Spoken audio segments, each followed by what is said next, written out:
दोबारा ये पूछा गया कि नई पीढ़ी और पुरानी पीढ़ी में निरंतर संघर्ष क्यों चलता है, एक अनवरत विचार विनिमय चलता है, एक टकराहट चलती है, एक द्वंद्व चलता है। और वो चलेगा। नई पीढ़ी ऊर्जा से भरपूर है, वो अभी अभी अंकुरित हुई है, अंकुरण का नव संचार उसके भीतर है। वो चारों तरफ अपनी दुनिया में देखना चाहता है क्या है और वो क्यों है। वो सवाल उठाता है, वो ऑब्जर्व करता है, वो क्वेश्चन करता है, वो इवैल्यूएट करता है और उन चीजों से गुरेज करता है, उन चीजों से परहेज करता है जो उसे पुरानी पीढ़ी सौंपना चाहती है। नया है तो ऊर्जा है, ऊर्जा है तो नृत्य है, नृत्य है, संगीत है। नई पीढ़ी के लिए जीवन एक संगीत है, नृत्य है, एक आयोजन है। जबकि पुरानी पीढ़ी जो इन सब चीजों से गुजर चुकी है, जो इन अवस्थाओं के पार जा चुकी है, वह अपनी प्राप्तियों पर इतराती है।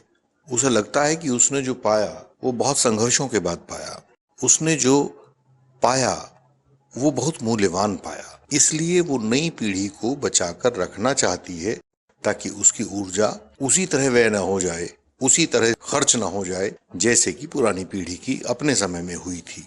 वह नई पीढ़ी को मार्गदर्शन देना चाहती है। नई पीढ़ी इस बात से पूरा गुरेज करती है। वो कहते हैं कि आपने अनुभव किया, अब हम अनुभव कर रहे हैं, इसमें आपत्ति कहाँ है। पुरानी पीढ़ी जो सुरक्षा को लेकर अधिक आशंकित है, नई पीढ़ी को सचेत करना चाहती है। नई पीढ़ी सचेत नहीं होना चाहती, वो प्रवाहित होना चाहती है।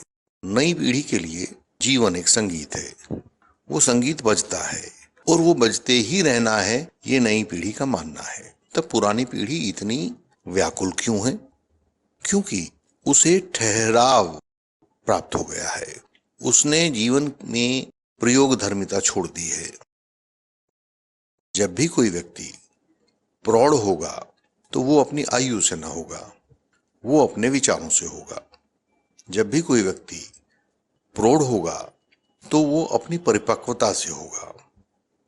जितना जितना व्यक्ति प्रौढ़ होता जाता है वो प्रयोग धर्मिता से, वो प्रयोगों से, वो एक्सपेरिमेंट से उतना ही दूर होता जाता है। उसमें नया करने की चाह नहीं होती, क्योंकि पुराने प्रयोगों ने, उनकी सफलताओं, उनकी असफलताओं ने उसे बहुत प्रभावित कर दिया होता है और जो भी उसे प्राप्त है उस प्राप्ति को लेकर वो अब निश्चिंत है। इससे आगे न वो प्राप्त करना चाहता है, न ही प्राप्त करने की उसकी लालसा है, इच्छा नहीं है। जबकि नई पीढ़ी अलग तरह सोचती है। उन्हें कहना है, नई पीढ़ी का मानना है कि पुरानी पीढ़ी को जो प्राप्त हो सकता था उसने उससे कम में ही संतोष कर लिया। नृत्य तो अधिक दूर तक जा सकता था, ये गायन तो अधिक सुरीला हो सकता था, जीवन का प्रवाह अधिक सुरम्य हो सकता था। परंतु पुरानी पीढ़ी वहीं क्यों रुक गई जहां की वो है? वो आगे क्यों नहीं बढ़ी? इस बात को लेकर नई पीढ़ी अपनी ऊर्जा को नए उद्देश्यों, नई प्राप्तियों और नए दिगंतरों की तरफ लगाती है। ये एक विचार द्वंद्व है जो पहले भी चला था, जो आज भी चला है और आगे आने वाले समय में भी चलेगा। आज जो नई पीढ़ी है, इनमें से जितने लोग प्रयोग धर्मिता छोड़ देंगे वो प्रौढ़ हो जाएंगे। जितने लोग पुराने सबक को याद कर लेंगे वो प्रौढ़ हो जाएंगे। जितने लोग पुरानी प्राप्तियों से चिपक जाएंगे वो प्रौढ़ हो जाएंगे। और जो निरंतर प्रयोग धर्मिता को करते चले जाएंगे, जो निरंतर एक्सपेरिमेंट्स करते चले जाएंगे, जो नए नए उपयोग सीखेंगे, नए नए क्षेत्र तलाशेंगे, नए नए क्षेत्रों का विकास करेंगे, नए नए क्षेत्रों को देखेंगे, ढूंढेंगे, वो युवा बने रहेंगे। युवा और प्रौढ़ उम्र का अंतर नहीं है, सोच का अंतर है।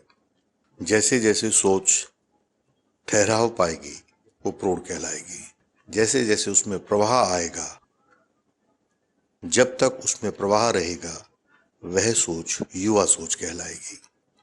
एक नदी है जो बहती जा रही है, एक किनारा है जो प्राप्ति है, जो बन गया है। नदी और किनारा साथ साथ रहेंगे, लेकिन गतियों का अंतर उसमें बना रहेगा। वो पुराने वक्तों में भी था, आज भी है और आने वाले वक्तों में भी रहेगा। यही प्रकृति है। इसे इसी प्रकार से स्वीकारें।